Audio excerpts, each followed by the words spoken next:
Where does the history of the house begin, which looks like a French chateau from the Renaissance era, but stands not in France, but on the rocky shore of the Atlantic in the state of Rhode Island? And why did the mansion, built for a sum equal to the annual budgets of small towns at the time, become a burden just a few decades later, from which the family decided to rid itself? None of the guests who once stepped into the grand hall of Ochre Court knew that its creator, Ogden Gilded, born not in a palace, but in a simple, though prosperous New York family of the mid-19th century, had conceived not just a summer home. He had conceived a statement, possibly the loudest one in his life. Contrast pursues this story from the first steps.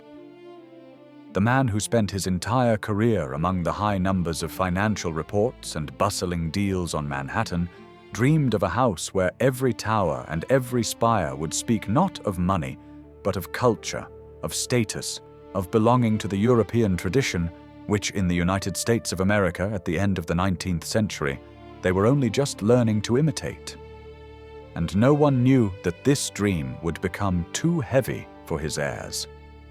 When in the 88th year of the 19th century, Ogden invited architect Richard Morris Hunt, the most influential master of the era, to the project, it seemed impossible that the client intended to turn the coastal plot into a copy of a French chateau, and not a stylized one, but precise down to the last cornice. Hunt, a student of the Paris School of Fine Arts, saw in this a challenge and an opportunity. Thus began the story that connected two worlds: American new money and the dream of genuine European aristocracy. The character of the first act is Ogden Gilded, a reserved, far-sighted man, almost ascetic in everyday life, but incredibly ambitious in public steps. A financier who preferred to remain silent where others loudly proclaimed themselves. He believed in numbers and land, in real estate and city development, but one trait distinguished him from other representatives of the Gilded Age. He wanted to leave a mark not in the Stock Exchange Chronicle, but in Newport's architectural line, a mark that would be visible from the sea. And yet, what pushed him to such a grandiose construction? Here arises the first shadow of future tragedy. Gilded built the house not for himself alone, but for the family and for what he considered a legacy.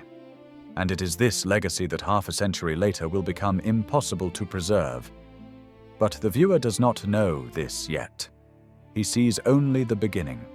Blocks of Caen limestone arrive on the coast. The steel frame, hidden under the cladding, rises above the ocean. Local residents watch as the American billionaire makes the French Renaissance grow on the rocks of Newport. To understand why Ogden Gilded saw what other millionaires of his time did not notice, one must return to his roots. The Gilded family formed their fortune as early as the first half of the 19th century through real estate on Manhattan. These were not heirs of aristocracy, but practical investors whose wealth grew not from fashionability, but from calculation. They bought land when others were buying gold. And this philosophy, quiet, rational, almost emotionless, shaped Ogden's world from childhood. He saw how capital power is created, which is built not on shine, but on possession of space and time. But it was precisely this philosophy that gave rise to an internal conflict. In the era when American new money sought to prove their cultural sophistication to Europe, Gilded felt himself simultaneously both part of this wave and its critic. He was ambitious but not boastful, sought recognition but avoided scandals, invested millions, but himself led a life far from ostentation. His strategy for overcoming obstacles was always rational: preserve land, invest in the indestructible, choose stability where others rushed into risk.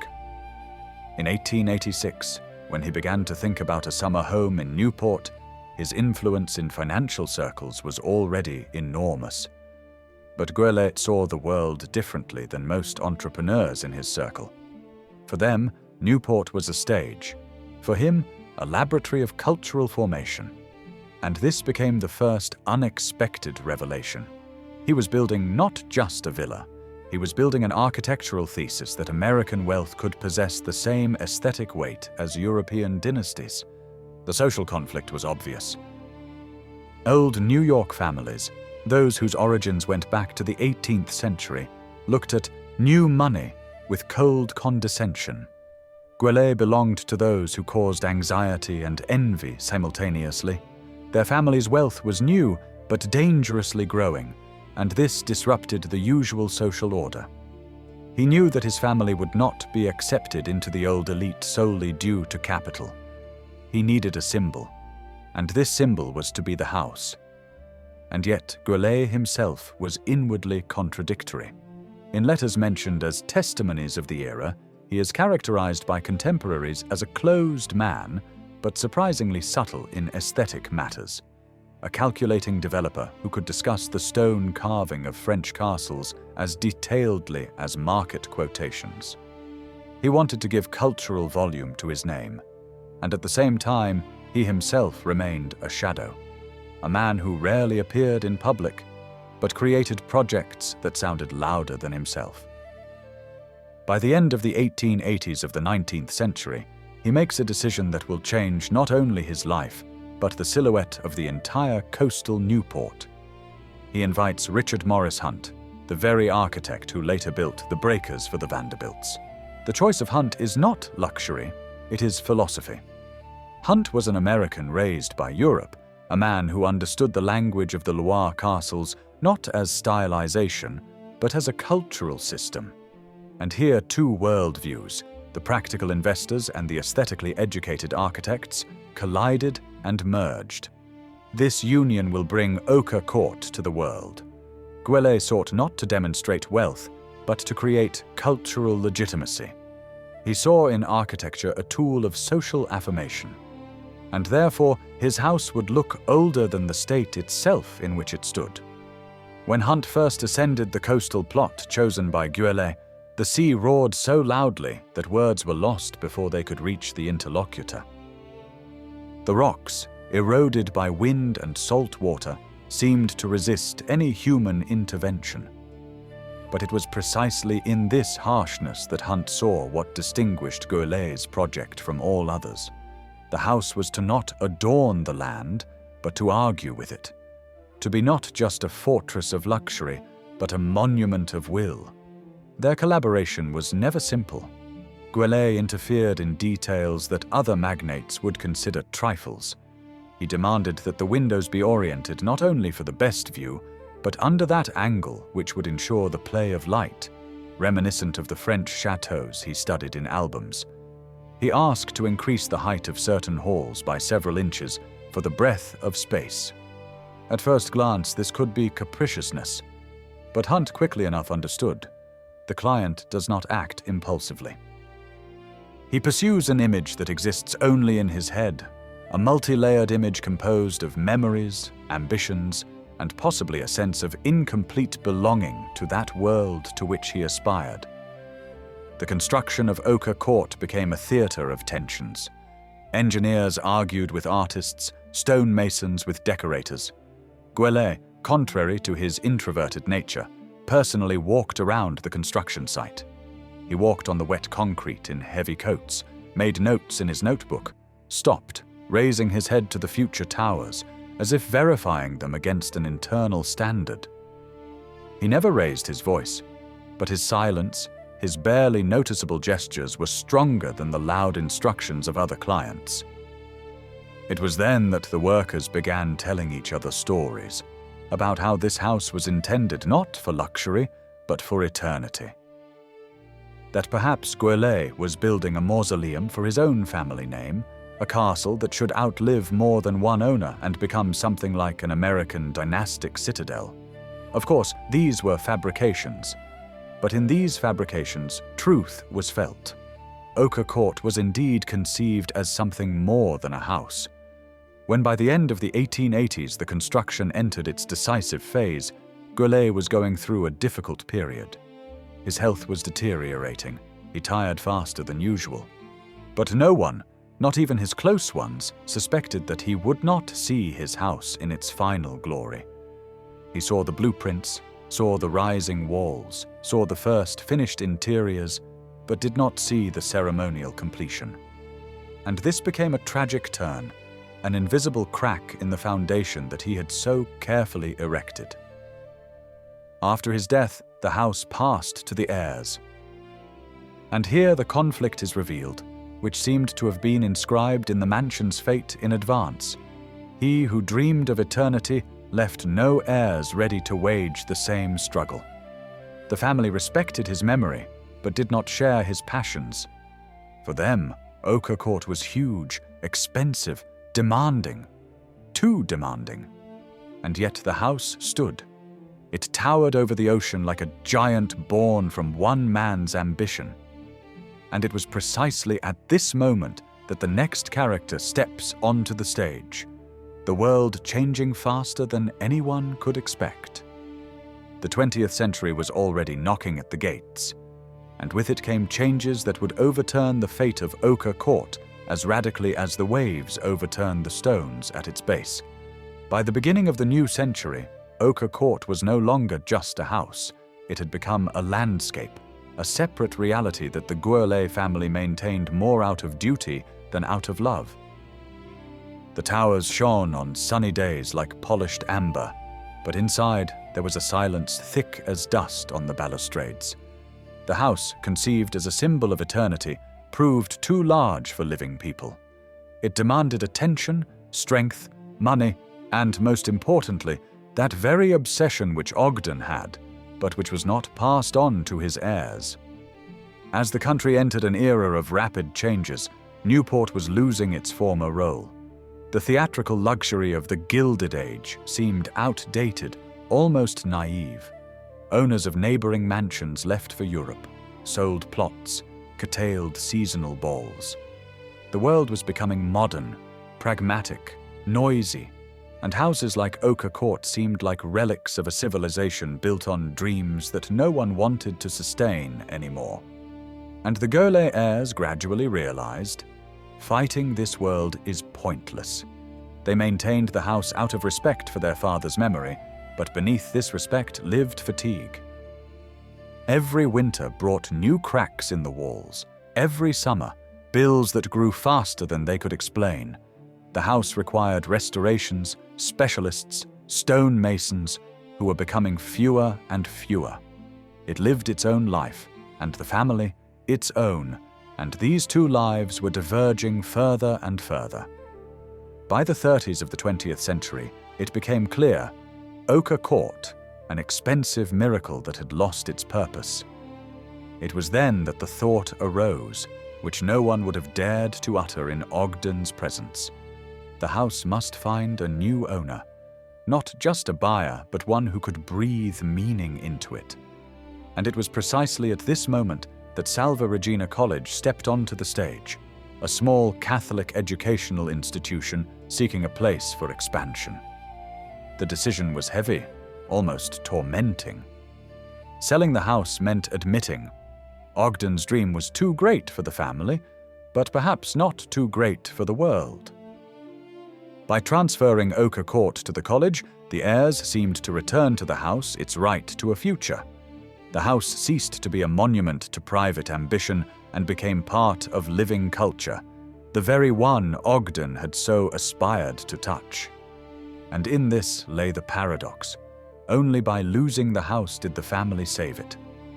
When the doors of Ochre Court first opened for students and faculty of Salve Regina College, the house seemed to sigh after long stupor.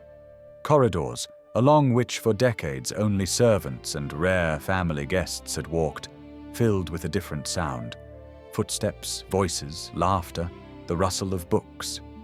The Atlantic wind, always penetrating through the cracks of old frames, for the first time did not seem alien. It mingled with life, rather than stifling it. The transformation was neither quick nor easy. The college received not just a majestic building in inheritance, but a titanic responsibility.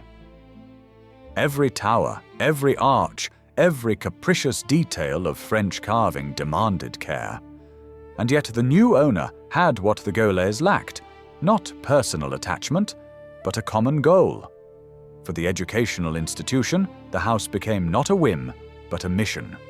Within these walls, people were now to learn, think, grow, argue, all that creates the culture of which Ogden dreamed. Halls where balls were once held turned into classrooms. The spacious library, conceived by Goulet as a place of contemplation, filled with work tables. Even the grand staircase, a symbol of aristocratic pomp, became simply part of the student's route between classes. But this was the new beauty. Ochre Court ceased to be a decoration. It became a space where the past and future could exist without struggle. When the college began restoration, specialists discovered numerous hidden defects. Salt penetrated the stone, wood in some floor beams was eaten away by time. The roof required major renewal. The old house seemed to show the scars of its century-long existence. But for the first time in a long while, these scars did not frighten. They were a task. And tasks can be solved. Professors of architectural history led students through the halls, telling about Hunt, about French influence, about the strange ambition of the American Renaissance. Musicians rehearsed under the high vaults, and the sound reflected off the stone walls so purely that it seemed the house itself was listening. Late lights lit up in the windows, and Ochre Court, which under the Goulets had frozen in museum silence, finally lived its evenings not in solitude, but in motion. Gradually, the mansion turned into a symbol not of wealth, but of resilience.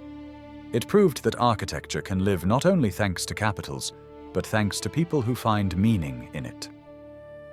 And although the Goulet heirs had long left Newport, the memory of his dream continued to resonate in lectures, in student footsteps, in the ritual echo of old corridors.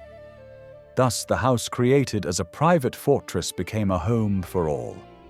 But any new life, even the most inspiring, soon faces a test. For Ochre Court, such a test became the years of rapid growth of Salve Regina College. By the mid-60s, the administration understood. The beautiful but capricious mansion could not cope with the influx of students. It was created for a family of several people and their servants, not for hundreds of young people who daily opened and closed heavy doors, walked on marble staircases, used the heating system barely designed for previous loads. The house was tiring. This was a new, almost philosophical crisis. The college could not abandon Ochre Court. It was the heart of the campus, its symbol, its history. But leaving everything as is was also impossible. Time demanded practicality. It was precisely this dilemma that became the moment of internal turning point. The mansion was no longer considered as a museum of architecture. It was becoming part of the educational machine, where every square meter had to work. Then began a large-scale rethinking of the building's role. The administration decided only what is used can be preserved. And Ochre Court, contrary to its aristocratic nature, began to adapt. Basements were reinforced, old utilities replaced, some halls repurposed for the needs of faculties. But at the same time, every restoration was accompanied by architectural historians. It was impossible to allow practicality to destroy the essence. This era became the moment of true transition. If for Ogden Goulet the mansion was a demonstration of American wealth, then for the college, it was turning into a tool for transmitting knowledge. And in this transition, a new truth was revealed. Greatness can be preserved not through luxury, but through meaning. The house, which once cost the family a fortune, acquired value of a different order, not financial, but cultural. Interestingly, it was precisely in these years that many began to look anew at Goulet's own history. Professors explained to students, the fact that the family could not hold on to Ochre Court was not a defeat. It was a reflection of the era when private fortunes could no longer compete with society's needs. And therefore, Douglas Goulet's decision to donate the house now seemed not a gesture of despair, but a gesture of foresight. Thus, the mansion survived its main crisis, acquiring new meaning. It became that rare example when architecture does not die after losing its owner, but, on the contrary, flourishes when falling into the hands of those who see in it not a memory of luxury, but the foundation of the future. When you enter Ochre Court early in the morning, still before the campus wakes up, the house seems almost unreal. Through the high, stained glass windows, cold Atlantic light falls on the marble floor, and in this shaky silence, it is hard to believe that the building once served not a public purpose, but a personal affirmation of wealth. Now student footsteps, echoes of lectures, and the rustle of pages have replaced the silks of the Gaulois guests. And yet the house did not lose its dignity. It seemed to have reconciled with its new role, but did not lose the grandeur that Richard Morris Hunt bestowed upon it. This metamorphosis is the most unexpected conclusion to the entire story. The mansion, created as a demonstrative symbol of private power, became the bearer of a completely different idea. Today, it embodies a legacy that lives not through ownership, but through transmission. Here they hold ceremonies for the opening of the academic year. Here thesis defenses take place. Here, under ceilings covered with French motifs, students make their first scientific discoveries.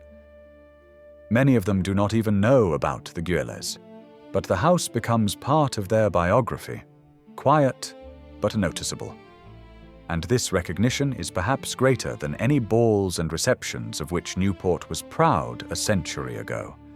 If one looks back at the path of Ochre Court, it reveals an almost literary structure, like in the story of Gatsby, where the luxurious house turned out to be built for a dream, not for life. So in the fate of the Gaulois, a symbolic rhythm appears.